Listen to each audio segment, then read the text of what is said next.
तो ये पार्ट 3 है। ओके, पार्ट 3 है ये। पार्ट 3 में यहाँ पे हम सेक्शन बी के क्वेश्चन देखेंगे। यहाँ पे सेक्शन बी में हमारे पास 7 से लेकर 12 तक क्या है, सब केस स्टडीज़ हैं यार। ठीक है, तो केस स्टडीज़ देखेंगे। यहाँ पे कोशिश करेंगे मैक्सिमम केस स्टडीज़ देख पाएँ। सो स्टार्ट करते हैं। क्वेश्चन नंबर 7 क्या है? Manish, a dedicated government official has been entrusted with responsibility of overseeing a significant infrastructure project। यहाँ पे आदमी कौन है? मनीष है। इंफ्रास्ट्रक्चर प्रोजेक्ट को यहाँ पे देखने की बात कर रहे हैं। This project entails the construction of a new highway that will establish vital connectivity between the state capital and other major cities. However, what initially seems like an opportunity to contribute to public welfare has turned into a perplexing ethical predicament for Manish. The predicaments arises due to predicament मतलब एक दुविधा,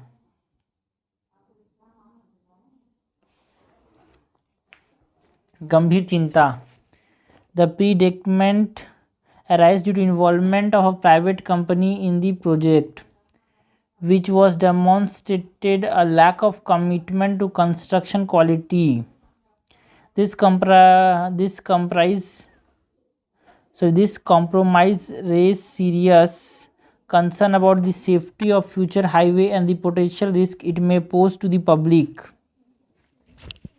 The project has also become embroiled in labor protests due to the overwork and underpayment of workers. This protest highlight not only the compromised treatment of the workforce but also the potential impact on timely completion of the project। तो ये case study हो गया। हमारे पास सबसे पहले क्या पूछा है? What are the ethical issues involved. दूसरा, व्हाट आर द कॉन्सिक्वेंसेस, ठीक है, of money section both for himself and for society. What do you think if what would you do if you were in Mani's position and why? क्या करोगे आप और क्यों करोगे? सो 20 mark का question है, 250 वर्ड्स में हमको लिखने हैं। तो इसमें अप्रोच क्या होगा, इसकी बात करेंगे। अप्रोच बहुत छोटा क्रिस्प में हम बात करेंगे अप्रोच क्या होगा। तो इंट्रोडक्शन, बिकॉज हमको यहाँ पे ज़्यादा कुछ करना नहीं है भाई, जो क्वेश्चन हमसे पूछा गया उसके आंसर्स देते आने हैं, वही है। इसको छोड़ो यार, अप्रोच नहीं लिखता इसमें। एथिक्स में अप्रोच लिखने का कोई फायदा नहीं, बिकॉज आपसे क्वेश्चन पूछा गया what are the ethical issues involve. तो बॉडी में सब चीज़ की बात करेंगे, कॉन्सिक्वेंस की बात करेंगे। तो ठीक है, थोड़ा सा लिख लेते हैं। अप्रोच में सबसे पहले तो इंट्रोडक्शन में हम बात करेंगे अबाउट, है ना, केस स्टडी में government official is facing ethical dilemma in major infrastructure project. यहाँ पे एथिकल डायलेमा हो तो रहा है, लेकिन कहाँ पे हो रहा है? Ethical dilemma in major infrastructure project. Body के अंदर हम बात करेंगे अबाउट फर्स्ट क्वेश्चन जो हमसे पूछा है, एथिकल इशूज इन्वॉल्व।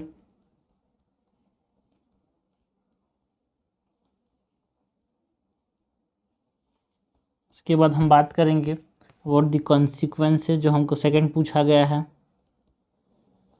उसके बाद मैं यहाँ पे वनिस के पोजीशन में रहूँगा तो मैं क्या करूँगा, that is the decision making वाला पार्ट।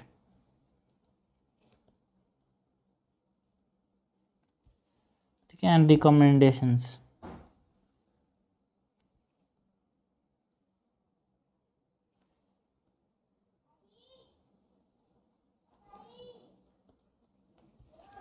कंक्लूजन में बात करेंगे या समराइज करेंगे एथिकल इशूज़ में, है ना, potential consequence, issue, consequence and importance of decision making.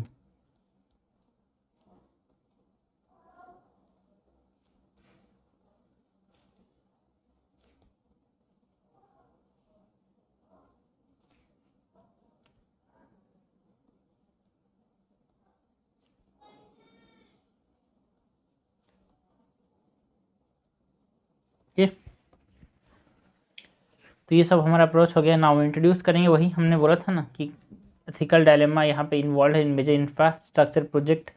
तो इंट्रोड्यूस करेंगे by mentioning that Manish a government official is responsible for major infrastructure project face an ethical dilemma.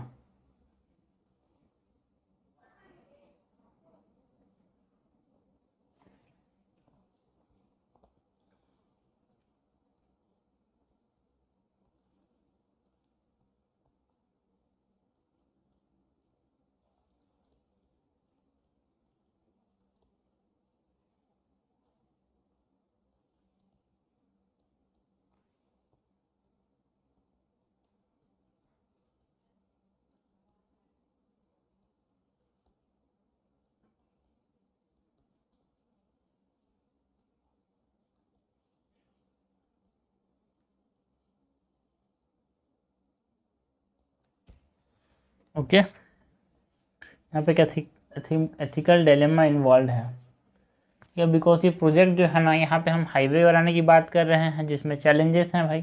Challenges जैसे कि कंस्ट्रक्शन क्वालिटी हो गया, corruption allegation हो गया, violation of labour laws हो गया।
ओके, तो ये हो गया हमारे पास इंट्रोडक्शन। उसके बाद बॉडी में बात करेंगे about the ethical issue involve.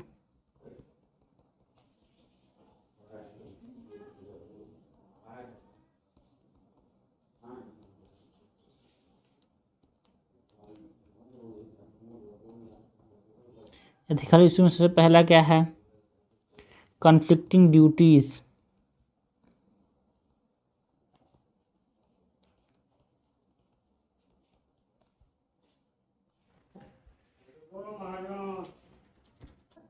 Conflicting duties क्या है भाई, यहाँ पे पहले तो हमको टाइमली कंप्लीशन करना है और दूसरा सेफ्टी इंटीग्रिटी मेंटेन रखना है। तो दोनों को एक साथ करना यहाँ पे हमारे पास एक कॉन्फ्लिक्टिंग ड्यूटी साबित होता है।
फिर कॉन्फ्लिक्टिंग ड्यूटीज हो गया ना। दूसरा एथिकल डायलेमा क्या है, इंटीग्रिटी मेंटेन रखना है या फिर ट्रांसपेरेंसी। बिकॉज जो प्राइवेट कंपनी है जिसने क्या किया, कंप्रोमाइज़ किया भाई कंस्ट्रक्शन क्वालिटी के साथ, एंड उसमें एलिगेशन के चार्जेस हैं, है ना। फंडामेंटल हमारे पास ये चैलेंज क्रिएट करता है about integrity and transparency in the project.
उसके बाद जो एथिकल इशू यहाँ पे इन्वॉल्व है, it is about public safety, because उसने क्वालिटी कंस्ट्रक्शन जो है उसको ध्यान में नहीं दिया भाई।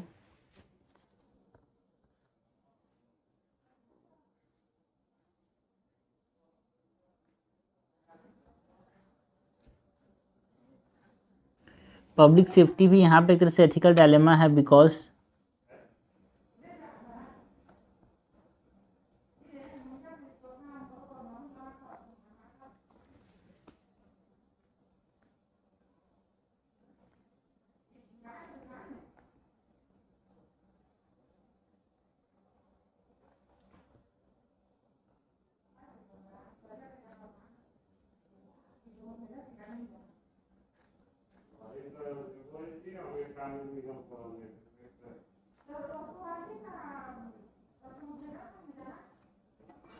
पब्लिक सेफ्टी यहाँ पे डेंजर में है, बिकॉज वी हैव कंप्रोमाइज। जो प्राइवेट कंपनी थी उसने क्या किया, कंप्रोमाइज़ किया विद द कंस्ट्रक्शन क्वालिटी, जिससे डेंजर आया।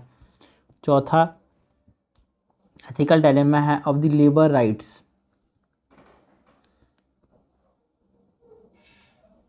कैसे, है ना, जो ओवर वर्क हुआ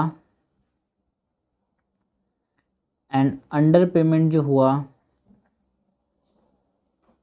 linking overwork and under payment, जिससे क्या हुआ, labour protest, and this need to be addressed ethically.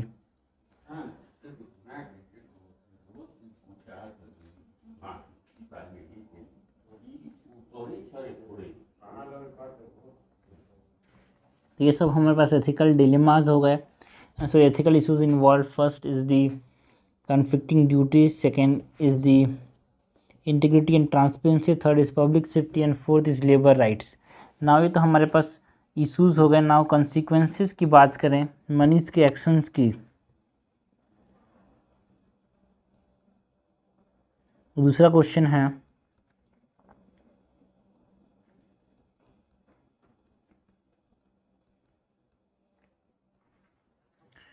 पहला है पर्सनल कॉन्सिक्वेंस, बिकॉज हमको दोनों की बात करनी है, personal as well as societal. तो पहला कॉन्सिक्वेंस है पर्सनल कॉन्सिक्वेंस। पर्सनल कॉन्सिक्वेंस क्या होगा, है ना, क्योंकि ये जो इसका डिसीजन है इनका, वो क्या करेगा, इसको इम्प्लीकेशन, इसका जो इम्प्लीकेशन पड़ेगा वो उनकी रेपुटेशन पे करेगा, कैरियर में एडवांसमेंट में पड़ेगा, है ना, प्रमोशंस पे, मतलब पर्सनल वेलबींग पे भी। कि सारा जो गलत डिसीजन लेने से आदमी अपने आप खुद कोसता है कि आया गलत कर लिया, है ना। और अगर यहाँ पे एथिकल प्रिंसिपल्स अगर उन्होंने लिया है, उसको फॉलो किया, तो यहाँ पे सुपीरियर से प्रेशर भी हो सकता है, पॉलिटिकल लीडर से भी प्रेशर हो सकता है, बिकॉज सबको सब इन्वॉल्व होते हैं। तो this are our personal consequences.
Okay, तो ये पर्सनल कॉन्सिक्वेंसेस हो गए। सोसाइटल कॉन्सिक्वेंसेस के अंदर हम बात करें,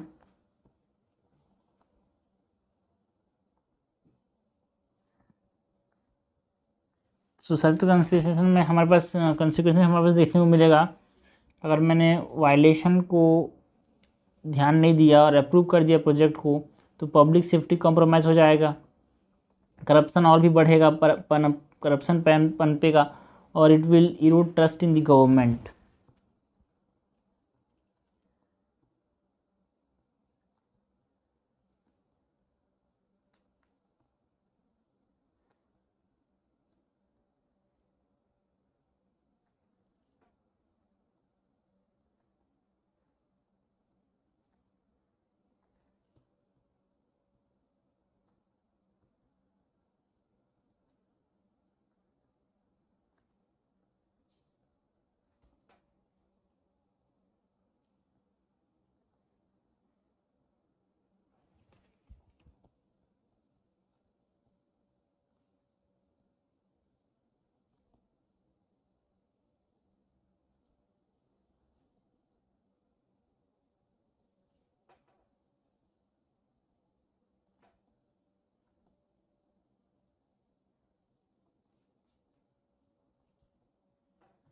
तो ये सब हमारे पास क्या आ जाएंगे, कंसिक्वेंस है। और तीसरा पार्ट है, अगर आप मनीष के पोजीशन में होते तो क्या करते।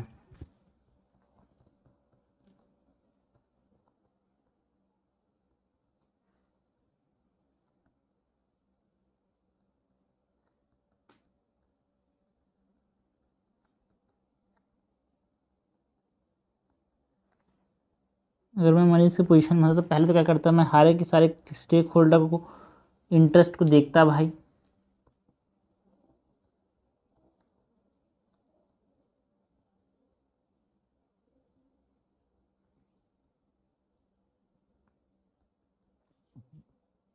जैसे कि पब्लिक का क्या है, वर्कर्स का क्या है, प्राइवेट कंपनी का क्या मानना है, सुपीरियर्स एंड पॉलिटिकल लीडर्स। आप इसको शुरुआत में भी लिख सकते हो कि जो जो स्टेक होल्डर यहाँ पे इन्वॉल्व है, बिकॉज एथिक्स के अंदर बहुत इंपॉर्टेंट होता है, खास करके केस स्टडीज़ में, कि कौन कौन से स्टेक होल्डर इन्वॉल्व हैं। उसके बाद हम क्या करेंगे, अप्लाई करूँगा। मैं क्या करूँगा भाई, मैं अप्लाई करूँगा एथिकल प्रिंसिपल्स को, जैसे कि हमारे पास इंटीग्रिटी, अकाउंटेबिलिटी, फेयरनेस एंड सबसे बड़ा इम्पॉर्टेंट है ग्रेटर गुड फॉर ऑल। ना कुछ लोगों का बुरा हो ठीक है, लेकिन ज़्यादा लोगों को फ़ायदा होना चाहिए।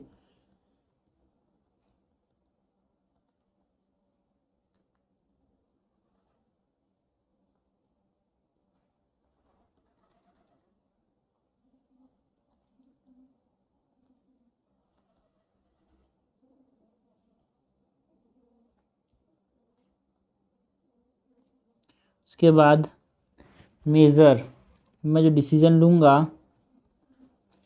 वो ऐसे लूँगा जिसमें हमारे पास प्रायोरिटी किसका होगा भाई, पब्लिक सेफ्टी।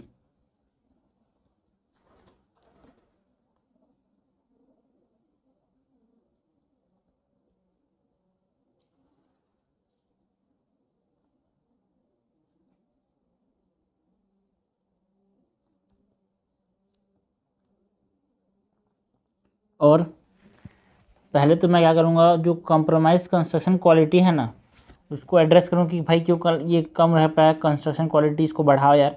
दूसरा, इन्वेस्टिगेट करूँगा एलिगेशन जो करप्शन के लगे हैं, एंड इंश्योर दैट जो कंप्लायंस हो वो किसके साथ हो ना, जो कंस्ट्रक्शन हो किसके साथ हो, लेबर लॉस के साथ हो।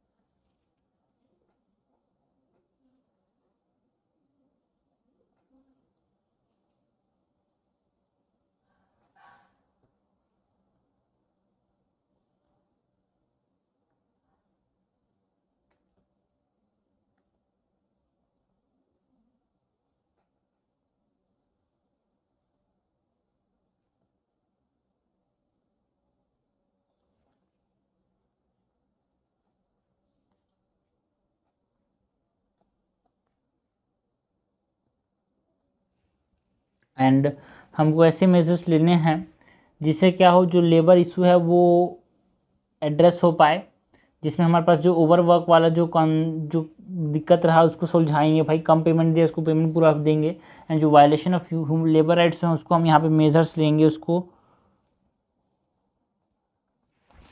ठीक करने के लिए।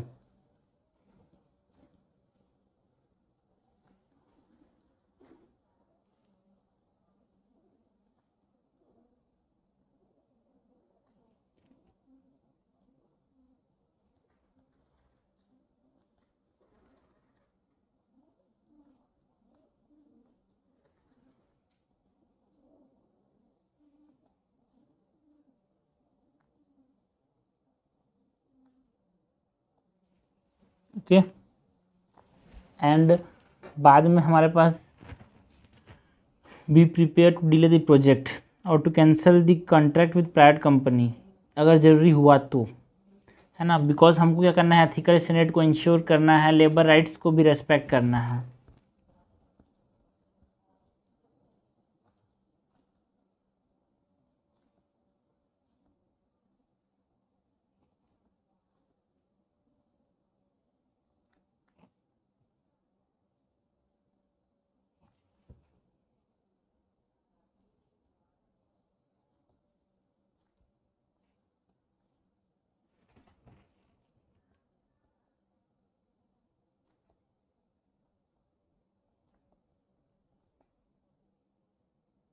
अगर नेसेसरी हुआ तो, एंड बिकॉज हमको क्या करना है, हमेशा अपहोल्ड करना है, बिकॉज एथिक्स के पेपर लिख रहे हैं तो एथिकल स्टैंडर्ड्स की बात तो हम यहाँ पे करेंगे भाई, because we need to always uphold ethical standards and ensure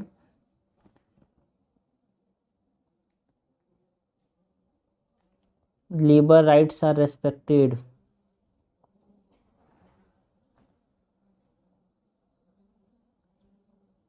okay, ये तो हमारे पास मेजर्स हो गए, और कंक्लूड करेंगे by mentioning that by choosing to act ethically मनीज can contribute to just and accountable system while safeguarding the interest of public he serve. Because हमको क्या करना है, पब्लिक सर्वेंट काम क्या है, पब्लिक के इंटरेस्ट को देखना।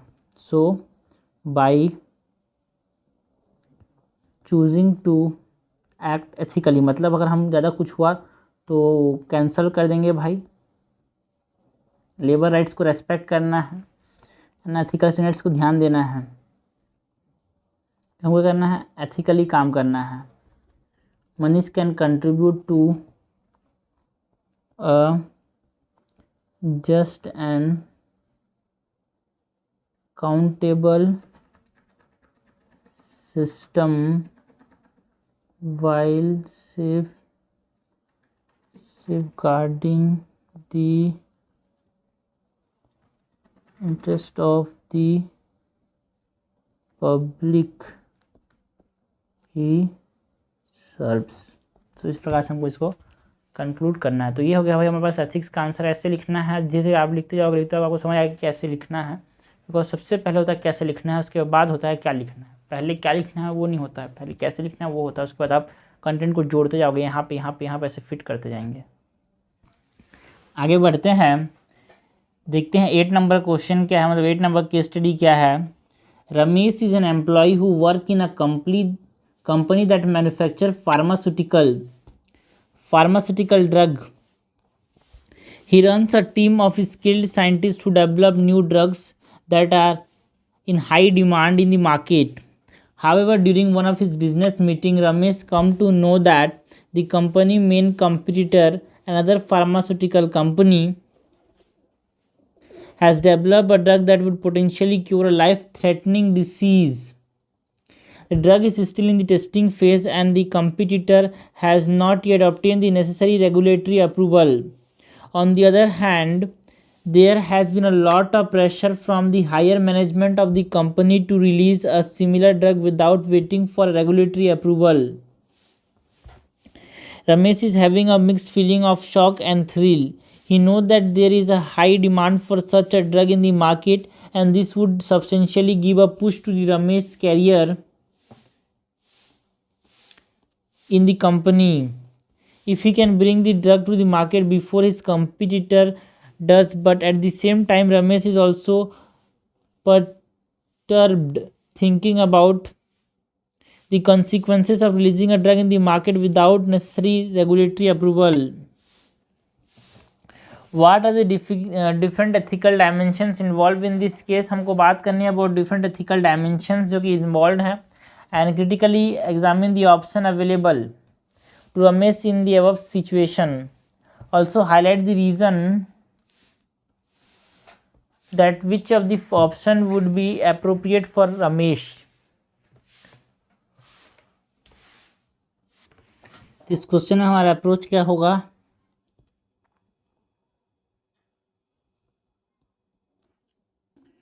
सबसे पहले तो हम इंट्रोड्यूस करेंगे भाई। जब इंट्रोड्यूस करेंगे तो हम किसके बारे में बताएंगे अबाउट मैं क्या समझता हूँ यार, अंडरस्टैंडिंग ऑफ द केस। हमेशा इंट्रोडक्शन में हमको अंडरस्टैंडिंग ही बताना चाहिए।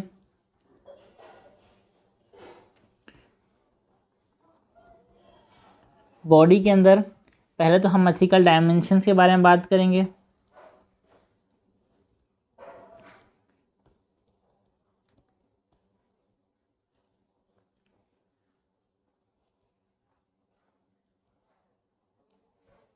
उसके बाद हम बात करेंगे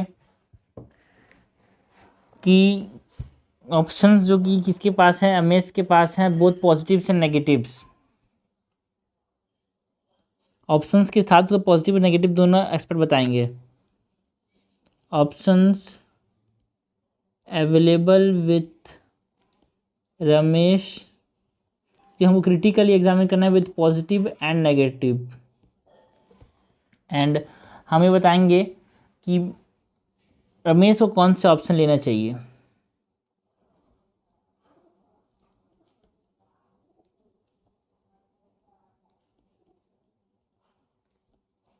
एंड वाई, है ना, क्योंकि यहाँ पे एथिकल स्टैंड लेने पड़ेंगे। उसके बाद कंक्लूड करेंगे by mentioning that how Ramesh can contribute to the overall integrity of the pharmaceutical industry.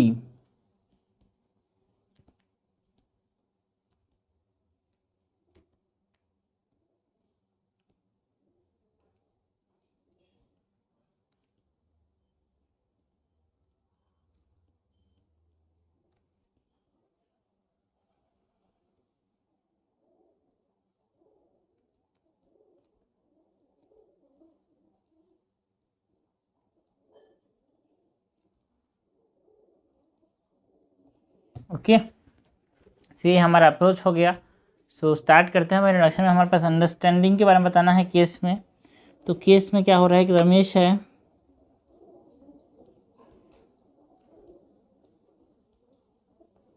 ये एम्प्लॉय है एक फार्मास्यूटिकल कंपनी में।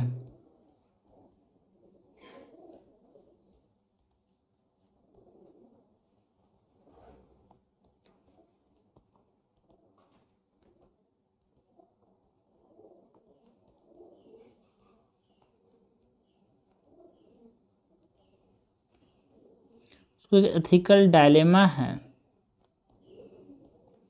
जिसमें वो फंस गया है।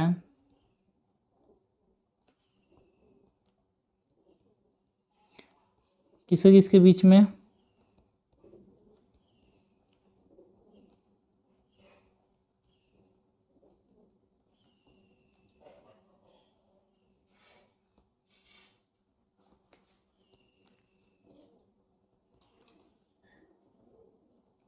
opportunity to release a new drug or drug and satisfying market demands and advancing in his career। यहाँ पे शायद रुक गया था इंट्रोडक्शन में, ठीक है। तो इंट्रोडक्शन में हमने बात की कि रमेश एक एम्प्लॉय है ना फार्मास्यूटिकल कंपनी, है ना। Ramesh find himself facing an ethical dilemma, जिसमें क्या हुआ, opportunity to release a drug, है ना, वो स्टक हो गया, रुक गया किसी बीच में। Opportunity to release a drug and satisfying the market need, ये अपॉर्चुनिटी है एक। And advancing in his career, जिसके बाद यहाँ पे एथिकल इम्प्लीकेशंस आए कि इसने क्या किया, बाईपास किया रेगुलेटरी प्रोसेस को। अप्रोच में हमने देखा कि सबसे पहले तो इंट्रोडक्शन हम बात करेंगे upon understanding of the case, जो कि हमने बात कर लिया, है ना। हमने क्या बात किया भाई, अंडरस्टैंडिंग के बारे में बात किया। उसके बाद बॉडी में हम बात करेंगे एथिकल डायमेंशंस के बारे में। एथिकल डायमेंशंस के बाद ऑप्शन जो जो अवेलेबल है रमेश के पास उसके बारे में बात करेंगे। उसके बाद हम रमेश क्या स्टेप लेने चाहिए और क्यों लेने चाहिए इसके बारे में हम बात करेंगे। कंक्लूड करेंगे by saying that Ramesh can contribute to overall integrity of the pharmaceutical sector. How Ramesh अच्छा एथिकल डिसीजन लेगा तो जो फार्मास्यूटिकल सेक्टर है उसका एक तरीके से हमारे पास इंटीग्रिटी मेंटेन रहेगा यार। ओके, सो यहाँ पे हमारे पास इंट्रोडक्शन के बाद हमारे पास बात करनी है एथिकल डायमेंशंस की।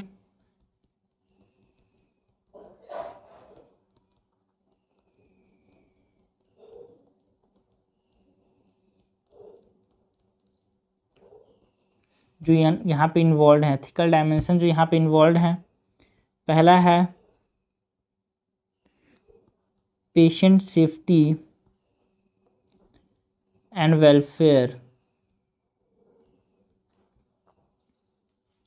ओके, अगर हमने ड्रग रिलीज कर दिया विदाउट रेगुलेटरी अप्रूवल, जिससे क्या होगा, कंसर्न्स आएंगे about patient safety and welfare. और अनअप्रूव्ड ड्रग जो होता है ना भाई, इसमें रिस्क होता है अबाउट हार्म, है ना। और जिससे क्या होगा, हेल्थ केयर सेक्टर जो ट्रस्ट है वो कम हो जाएगा। तो हम यहाँ पे लिखेंगे that releasing a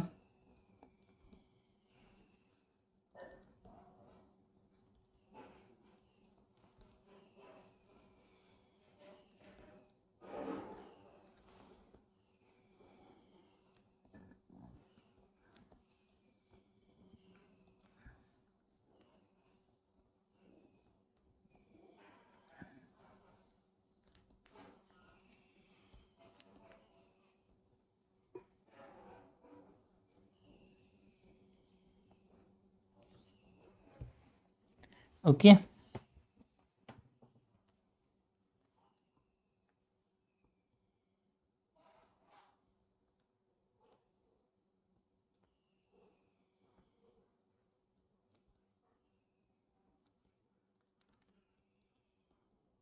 health care sector पे जो ट्रस्ट है वो भी कम हो सकता है।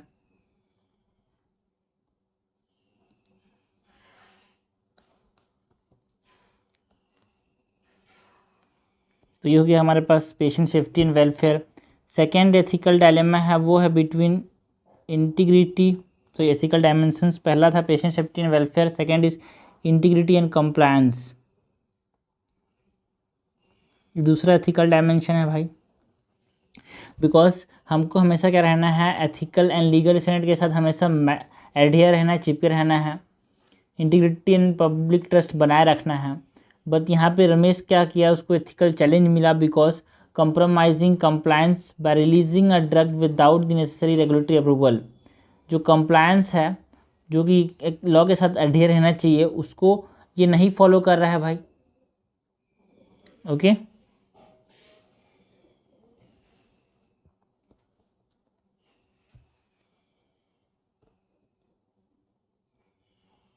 सो एथिकल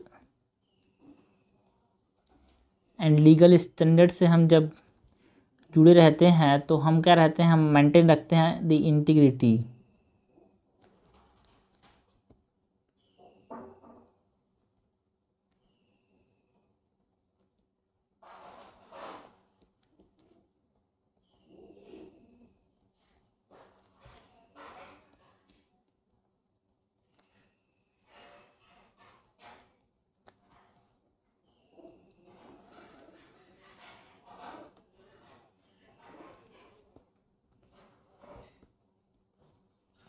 कंप्लायंस की बात करते हैं, यहाँ पे रमेश को एथिकल चैलेंज फेस करने को मिल रहा है। कैसे भाई, अगर उसने बिना रेगुलेटरी अप्रूवल की रिलीज कर दिया तो कंप्रोमाइज कर रहा है विद द कंप्लायंस।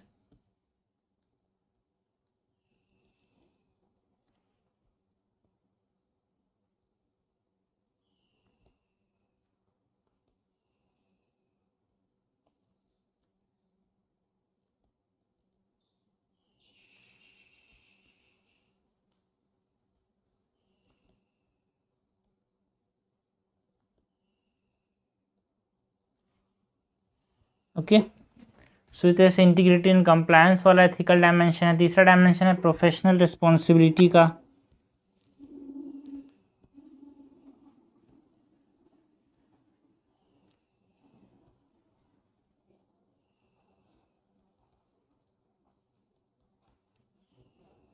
कैसे भाई? As a professional in pharmaceutical industry, Ramesh has the responsibility to prioritize patient well-being and ethical standard, है ना, even in face of career opportunities और प्रेशर फ्रॉम हायर मैनेजमेंट। तो यहाँ पे प्रोफेशनल रिस्पॉन्सिबिलिटी होती है कि भाई मैं प्रोफेशन में हूँ, मैं फार्मास्यूटिकल प्रोफेशन में हूँ, तो यहाँ के मेरे को स्टैंडर्ड को, यहाँ पे पेशेंट वेलबींग को अपने को प्रायोरिटाइज करना है। So this is also ethical dimension. हमने 3 डायमेंशन देखे, एक तो प्रोफेशनल रिस्पॉन्सिबिलिटी, एक तो इंटीग्रिटी एंड कंप्लायंस, एंड तीसरा जो फर्स्ट हमने देखा था patient safety and welfare. So third ethical dimension is professional responsibilities, because as a professional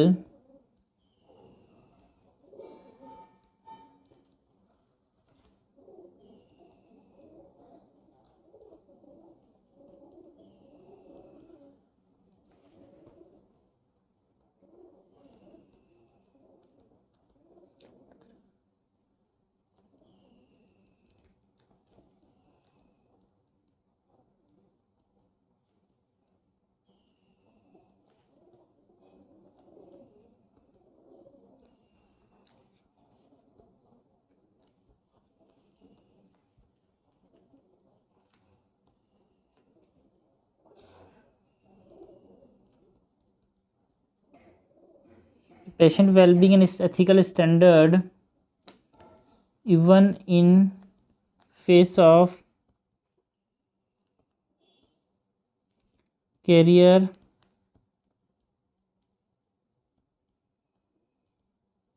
opportunities or pressure from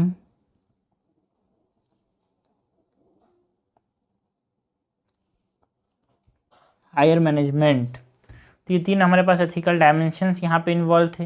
अब हम बात करें कि कौन कौन से ऑप्शंस अवेलेबल हैं रमेश के पास।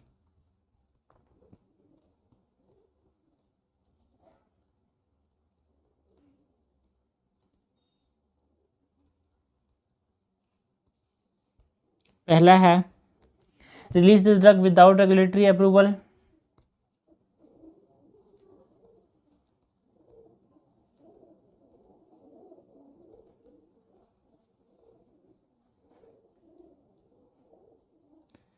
या फिर release the drug with regulatory approval, है ना।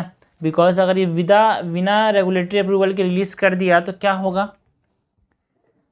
करियर बेनिफिट्स तो होगा ही होगा, मार्केट डिमांड के साथ बढ़ेगा इसको, दिस में seem tempting due to the potential career benefits उसको मिलेगा।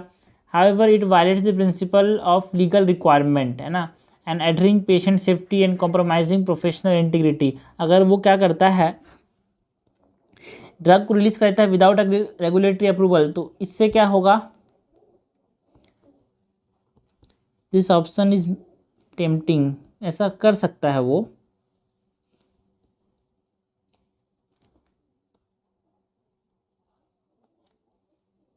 इसमें क्या है भाई, कैरियर बेनिफिट्स है।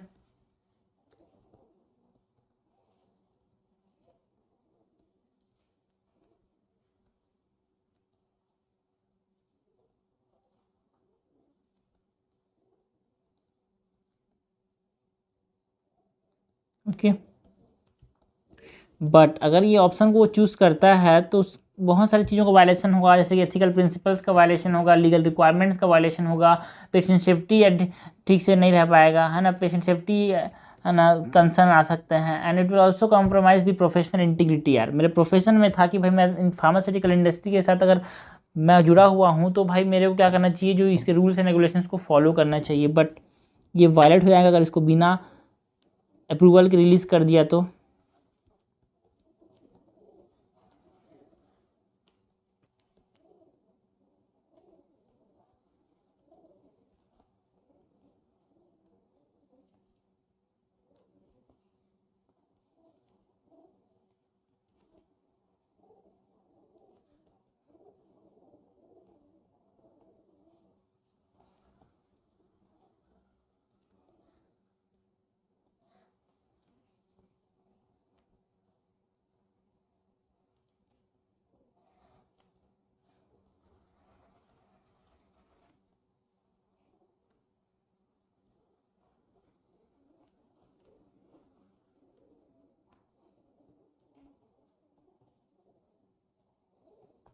ओके, सेकंड जो ऑप्शन है इसके पास वो ये है कि ये फॉलो करे, किसको फॉलो करे भाई, रेगुलेटरी प्रोसेस एंड प्रोटोकॉल्स को।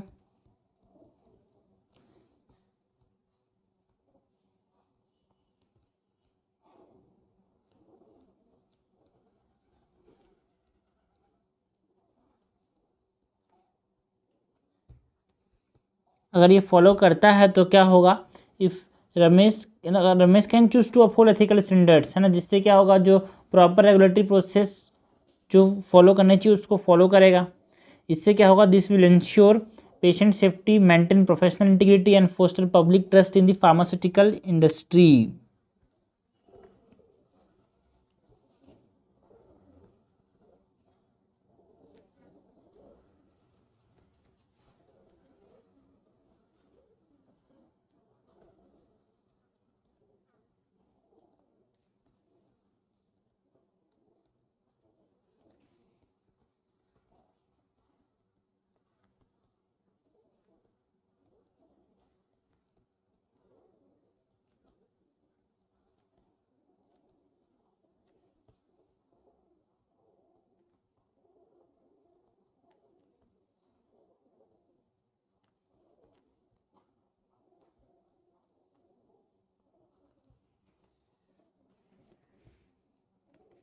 ओके, तो सेकेंड ऑप्शन हो गया। अब उसको करना क्या चाहिए भाई, रमेश को करना क्या चाहिए और क्यों करना चाहिए, इसके बारे में बात करते हैं।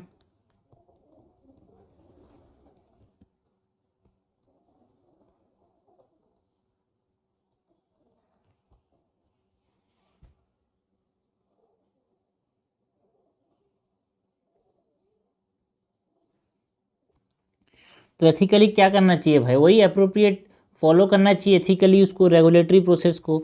यहाँ पे हम कंक्लूडिंग या फिर कंक्लूडिंग रिमार्क्स ही दे रहे हैं, साथ ही साथ ये जो है ये ऑप्शन अवेलेबल है भाई। So by following the regulatory process, that is the appropriate regulatory process,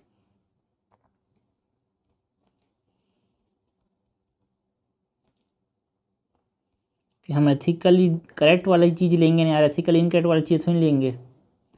so by following the appropriately regulate okay appropriate regulatory process,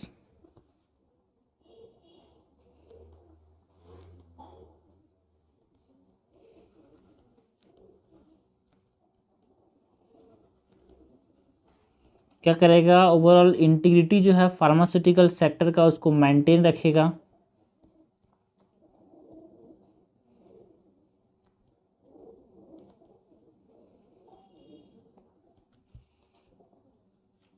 Okay, and it will ensure the safety and effective treatment for patients and uphold करेगा professional standards को। तो उसको क्या करना चाहिए रमेश को भाई, रमेश को करना चाहिए रेगुलेटरी प्रोसेस को फॉलो करना चाहिए, बिकॉज रेगुलेटरी प्रोसेस अगर फॉलो करेगा तो ये क्या करेगा, पेशेंट सेफ्टी को इंश्योर करता है, it will maintain the professional integrity. Okay, so Ramesh can choose to uphold ethical standards by following proper regulatory process and necessary approval। Okay, so इस प्रकार से हमने इसको कंक्लूड कर दिया कि हाँ इसको क्या करना चाहिए, अप्रोप्रिएट रेगुलेटरी प्रोसेस को फॉलो करना चाहिए, है ना, बेनिफिट्स के लिए ड्रग को बिना रेगुलेशन के साथ रिलीज नहीं करना चाहिए। ये हुआ क्वेश्चन नंबर 8। आगे बढ़ते हैं, नेक्स्ट केस स्टडी देखते हैं, 9th नंबर का है। Neha grew up in conservative Indian family where the values of hard work, honesty and respect for elders were instilled in her from a young age.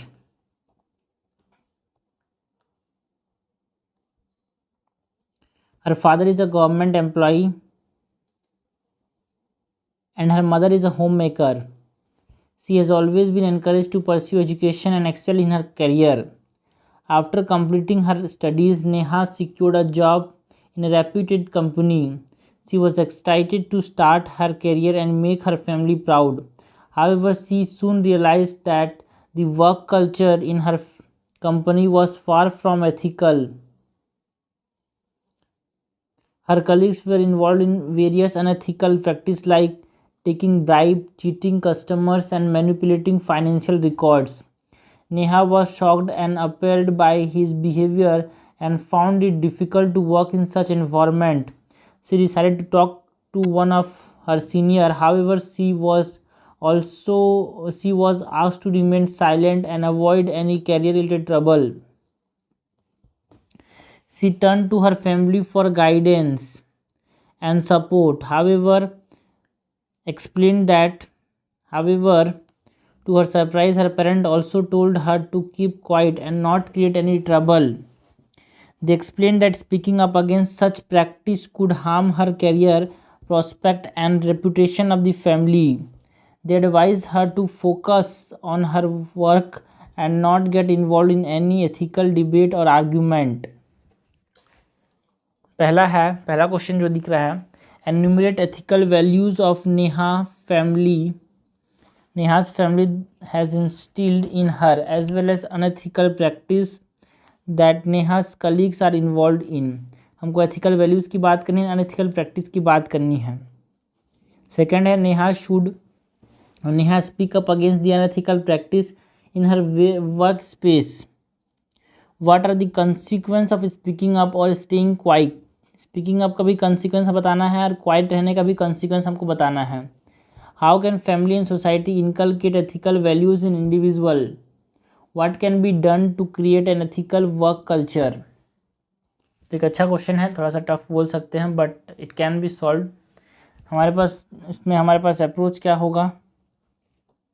Approach में सीधा answer लिखते हैं. भाई introduction में हम बात करेंगे अबाउट दी इसमें क्या एथिकल डायमेंशन. छोड़ो उसको, मैं लिखता हूँ फिर समझ आ जाएगा क्या लिखना है, क्योंकि अपन दो चीज़ को देख लिए हैं तो अब इसमें समझना नहीं है कि क्या करना है. Understanding of the case study को लिखते हैं भाई इंट्रोडक्शन में.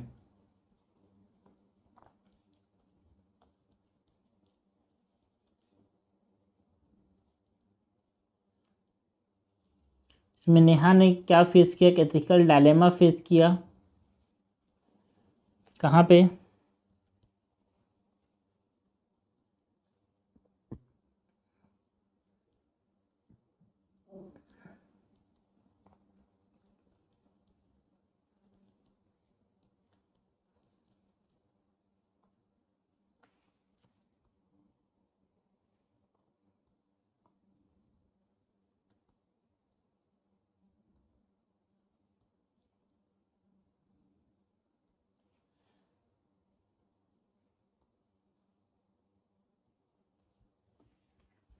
ओके, एथिकल डायलेमा फेस किया नेहा ने उसके वर्क स्पेस में, जहाँ पे जो उसके कलीग्स थे are involved in unethical practice. So इसने क्या किया,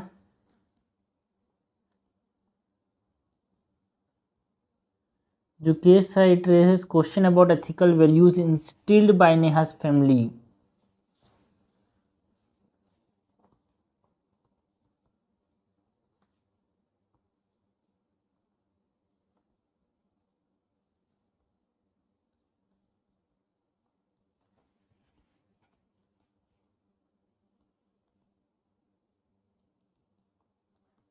ओके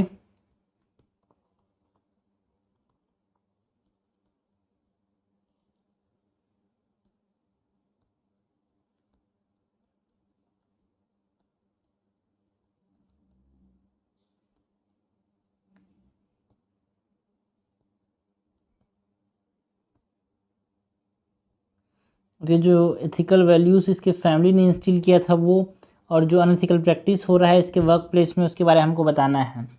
ठीक है, तो सबसे पहले हमारे पास देखो क्वेश्चन ने क्या पूछा है, enumerate ethical values that Neha's family has instilled in her as well as unethical practice of the colleagues. तो ethical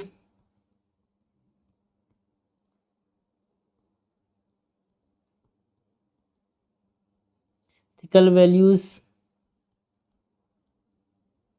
instilled by Neha's family. Ethical values instilled by Neha's family क्या है भाई? Neha's family nurtured values of hard work, honesty, and respect for elders, है ना। ये जो principles हैं they form the foundations of नेहास character and decision making process.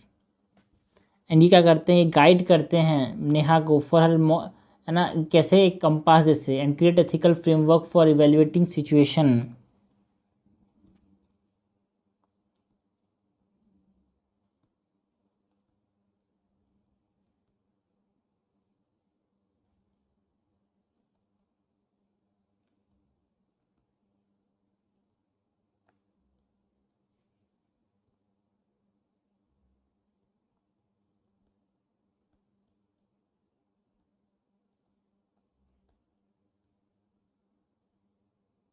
Okay, तो ethical values that is instilled by Neha's family, and these are the form of foundation for Neha's character and decision making process.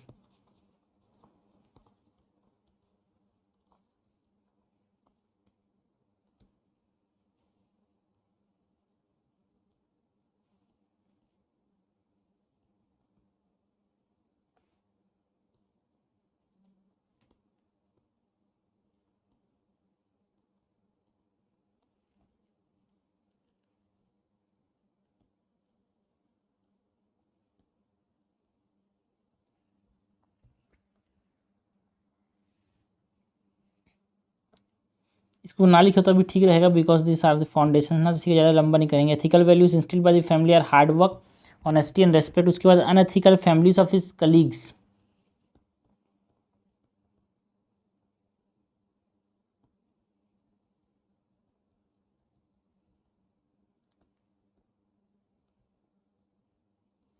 हमसे question ने क्या पूछा है भाई? Unethical practice that Neha's colleagues are involve.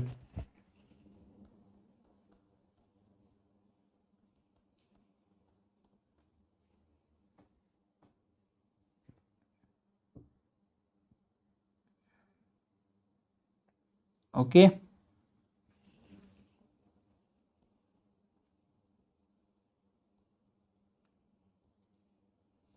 Ethical practice में क्या है भाई?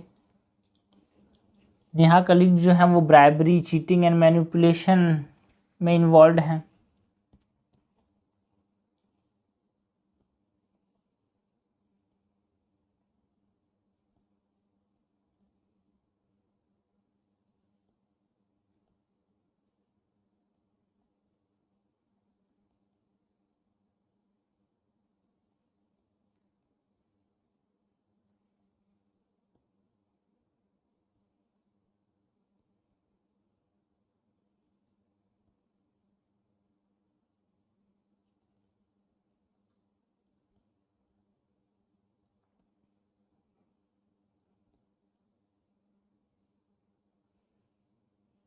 मैनिपुलेशन से क्या हो रहा है भाई? एथिकल ब्रीच हो रहा है, ठीक है ना। And such practice undermine what this undermine organisational integrity, harm stakeholders and erode the public trust.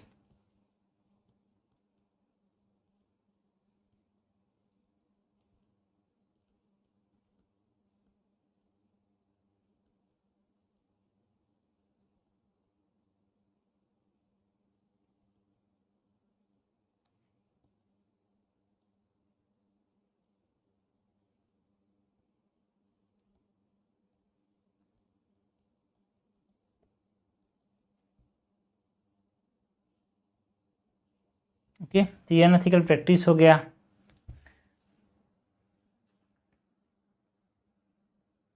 Recognising जो अनएथिकल प्रैक्टिस है ना बहुत ज़्यादा क्रूशियल है, बिकॉज तभी तो हम क्या कर पाएंगे, एथिकल इम्प्लीकेशंस एंड कौन कौन सी चीज़ों पे हमको काम करना है उसको पता कर पाएंगे। तो ये अनएथिकल प्रैक्टिस हो गया। तो फर्स्ट पार्ट ऑफ जो क्वेश्चन जो था कि enumerate the ethical values and involve मतलब एथिकल वैल्यूज़ और नेहा फैमिली हैज़ इंस्टिल्ड, ये हमने बात कर ली, that is honesty, hard work है ना, ये ऑनेस्टी वाला, हार्ड वर्क वाला, एंड रेस्पेक्ट फॉर एल्डर्स, ये हमारे पास इसका पार्ट हो गया।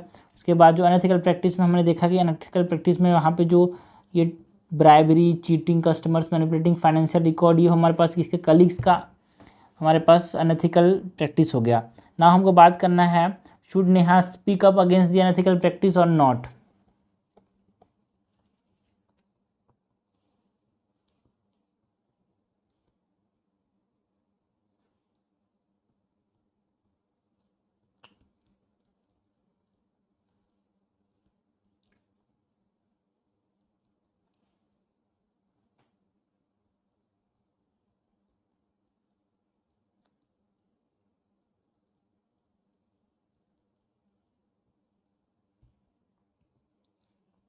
देखो, अगर हमने speaking against the unethical practice required courage and commitment to uphold ethical principles,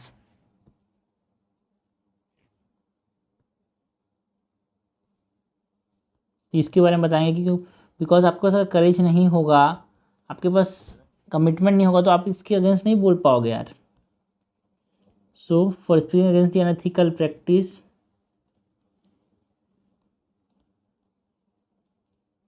requires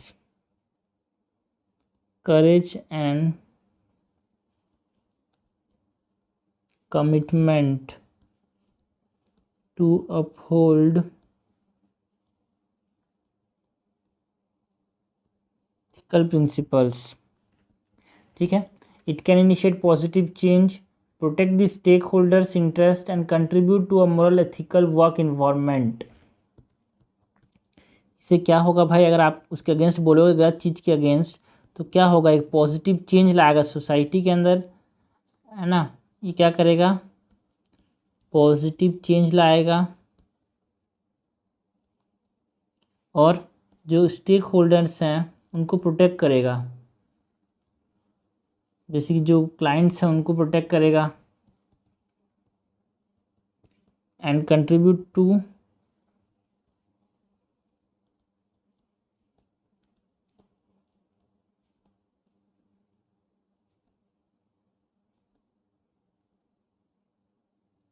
more ethical environment.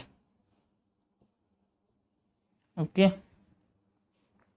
उसके बाद ये जो नेहा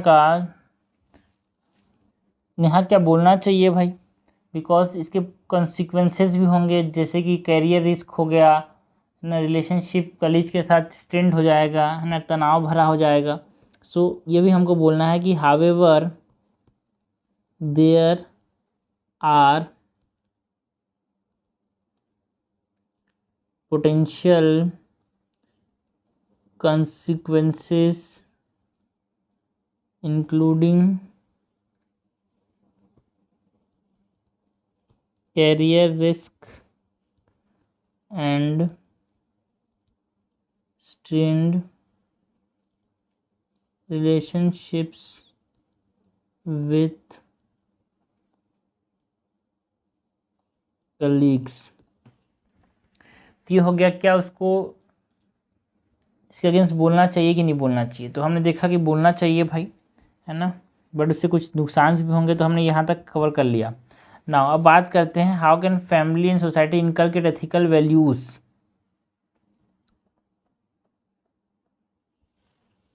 तो बात करेंगे promoting ethical values in family and society, because to foster ethical values families can emphasize the importance of education, ethical role modeling, है ना, open communication and involvement in value based organization। Families क्या करता है, importance of education के बारे में बताता है ना, एथिकल रोल जो है उसको मॉडल करता है बॉडी के, मतलब एक इंसान के अंदर, एंड वो क्या करता है, ओपन कम्युनिकेशन में हेल्प करता है, और वो क्या करता है, वैल्यू बेस्ड ऑर्गेनाइजेशन है भाई। फैमिली के जो एथिकल वैल्यूज़ हैं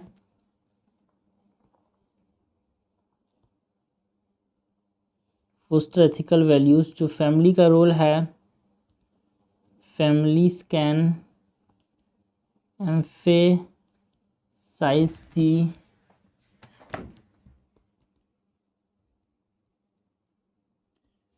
importance of education, ethical role modeling, and involvement of value based organization।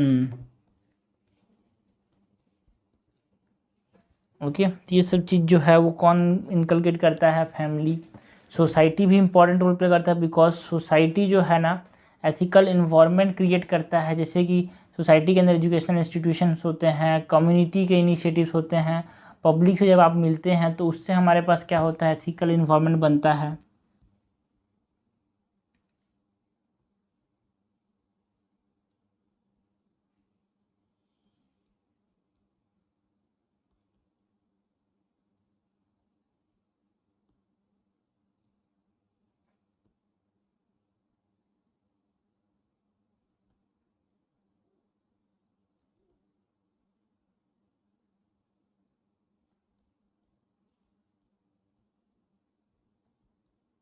Educational institution,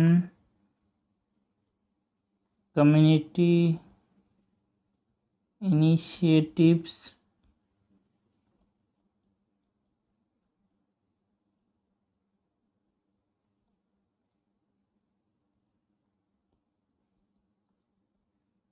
okay.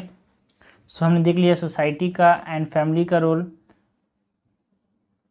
उसके बाद हमसे क्वेश्चन पूछा है what can be done to create ethical work environment. ये भी हो गया, सेकंड भी हो गया, फर्स्ट भी हो गया, यहाँ तक भी हो गया। नाउ यहाँ हम पार्ट कर रहे हैं what can be done to create an ethical work environment.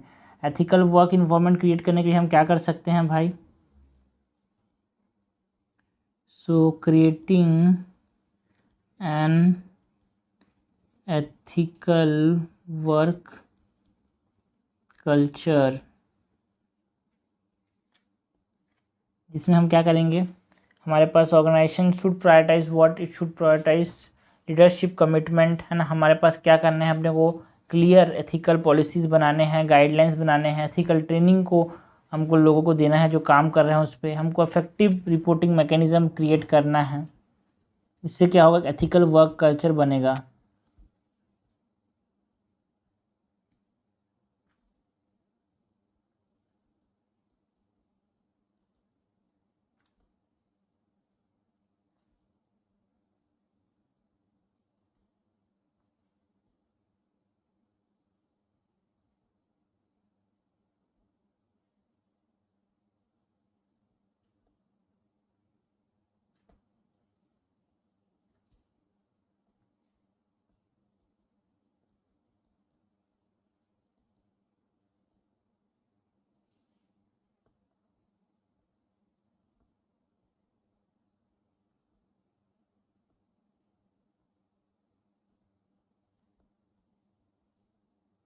Will provide what, है ना। हमको क्या करना है? एथिकल पॉलिसीज एंड गाइडलाइंस बनाने हैं एंड एथिकल ट्रेनिंग देना है भाई।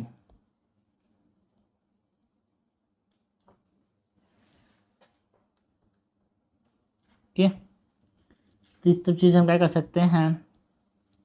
एक एथिकल वर्क कल्चर बना सकते हैं।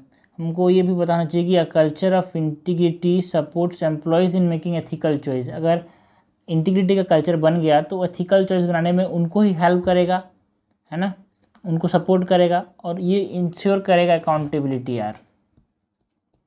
सो we need a culture, ethical culture. So a culture of integrity supports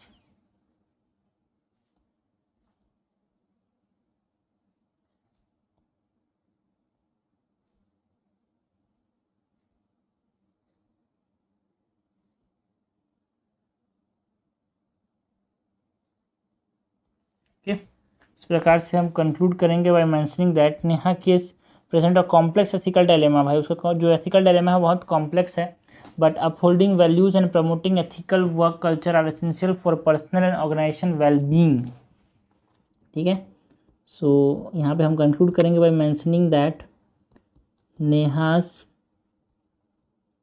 case present a complex ethical dilemma, but upholding values and promoting an ethical work culture are essential for personal and organizational well-being। Okay, तो क्या करना चाहिए भाई, families and society बहुत important role play करते हैं in nurturing ethical values, by organization must prioritize integrity to create ethical work environment. Okay, so हमको क्या करना है, इस प्रकार से तो कंक्लूड करना है भाई।